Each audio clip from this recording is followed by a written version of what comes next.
जय भीम, नमो बुद्धाय।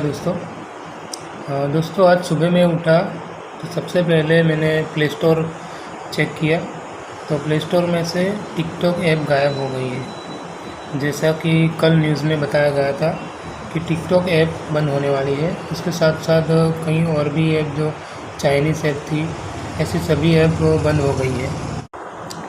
TikTok app यूँ तो बनाई गई थी सिर्फ़ और सिर्फ एंटरटेनमेंट के लिए, मगर हमारे भारत देश में इस टिकटॉक ऐप का बहुत ज़्यादा अलग अलग तरीके से यूज़ हुआ है।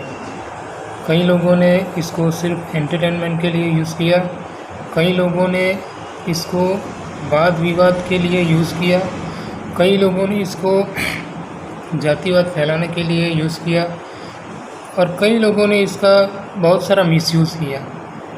मगर मेरी बात करूं तो आज से 2 साल पहले टिकटॉक ऐप जब बहुत सारे लोग देख रहे थे, तब मुझे ये ऐप बिल्कुल पसंद नहीं था, क्योंकि लोग इतना अंदर घुस जाते थे कि अगर कोई बुलाए उसको तो भी वो सुनता नहीं था, इतना वो उस ऐप को देखने में खो जाता था। तो तब मैंने ये टिकटॉक ऐप अपने मोबाइल में डाउनलोड नहीं की थी। मगर तब की मैं एक बात बताऊँ आपको, तो मेरा एक दोस्त है जिसका नाम भी जयेश ही है, मेरा नाम भी जयेश है।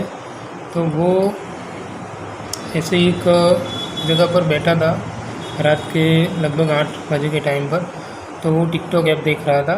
तो उसमें बहुत सारे वीडियो बाबा साहब अम्बेडकर के रिलेटेड आ रहे थे, जो कि ज़्यादातर लोग तब महाराष्ट्र साइड के लोग जो है वही बनाते थे। उनके गाने पर एक्टिंग करते थे और बाबा साहब की जो सारी बातें थी वो कई लोग बताते थे, ऐसे वीडियो आते थे। तो वो मेरे दोस्त ने पूछा कि बाबा साहब इतने महान थे कि टिकटॉक में सिर्फ और सिर्फ उनके ही वीडियो ज़्यादातर आ रहे हैं। बाबा साहब को वो पहचानता तो था, मगर वो जानता नहीं था उनके बारे में ज़्यादा। तो मैंने उसको 4-5 बातें बाबा साहब अम्बेडकर के बारे में बताई, जो कि वो बातें सुनकर वो काफ़ी प्रभावित हो गया और मुझसे कहने लगा इतने महान थे बाबा साहब। उसका रिएक्शन ऐसा था, इतने ज़ोरदार थे बाबा साहब, इतना काम किया हमारे लिए, देश के लिए। तो मैंने उसको और भी 3-4 बातें बताई। फिर मैंने उसको बातों ही बातों में बोला कि हमारे गांव में तो बाबा साहब की स्टैच्यू लगानी चाहिए हम सबको मिलके। तो फिर वहाँ से शुरुआत हो गई, उस जगह से, उस बाकड़ी पर जहाँ हम बैठे थे, वहीं से उसने और मैंने फिर ये निर्णय ले लिया कि अब हम हमारे गांव में बाबा साहब अम्बेडकर की स्टैच्यू लगा कर रहेंगे, जिसको देख के हमारी आने वाली पीढ़ी को भी प्रेरणा मिल सके, वो बाबा साहब के बारे में जान सके और उनके विचारों को फॉलो कर सके। क्योंकि हम जब तकरीबन, मेरी बात करूँ तो मैं 12वीं कक्षा तक जब तक पढ़ रहा था, तब तक मैं बाबा साहब अम्बेडकर को इतना ज़्यादा जानता नहीं था। उनको पहचानता था कि ये बाबा साहब अम्बेडकर है और सिर्फ दलितों के मसीहा के रूप में पहचानता था। मगर बाद में जब मैंने उनके बारे में पढ़ा, ज़्यादा जानकारी हासिल की, तो मुझे समझ में आया कि बाबा साहब अम्बेडकर सिर्फ दलितों के मसीहा नहीं, सिर्फ दलितों के लिए काम नहीं किया, मगर उन्होंने सारे देश के लिए काम किया है। अगर बाबा साहब अम्बेडकर तब हमारे देश के पहले प्रधानमंत्री होते तो आज हमारे देश की हालत कुछ और होती। यूँ कहिए कि हमारा देश अमेरिका की होड़ में होता आज। इतने महान थे, इतने ज्ञानी थे वो, उनको ऐसे ही सिंबल ऑफ नॉलेज नहीं कहा जाता। तो फिर इसी कारण से हमने बाबा साहब अम्बेडकर की स्टैच्यू हमारे गांव में लगवाई, ताकि हमारी जो आने वाली पीढ़ी है बचपन से ही उनको जान सके और उनके बारे में ज़्यादा से ज़्यादा जानकारी हासिल करके उनके विचारों को फॉलो कर सके। तो जो हमारे गांव में ये स्टैच्यू जो लगाई है, वो हमने उसके बाद 6-7 महीने कड़ी मेहनत की, रात दिन, और उसके बाद जाकर के स्टैच्यू लगवाई है। तो टिकटॉक के कारण जो एक बंदा था वो थोड़ा सा प्रभावित हुआ बाबा साहब के बारे में, और उसको जब मैंने 3-4 बातें बताई तो वो और भी प्रभावित हुआ उनके बारे में। और फिर हम दोनों ने ये निर्णय लिया कि अब बाबा साहब अम्बेडकर की स्टैच्यू हम गांव में लगाएंगे। तो इस तरह से टिकटॉक की मतलब ऐसा कहा जाए कि टिकटॉक की बदौलत और मेरी 3-4 बातें सुनने के बाद हम दोनों ने ये निर्णय लिया, क्योंकि ये ऐसा काम होता है कि कोई अकेला नहीं कर सकता है।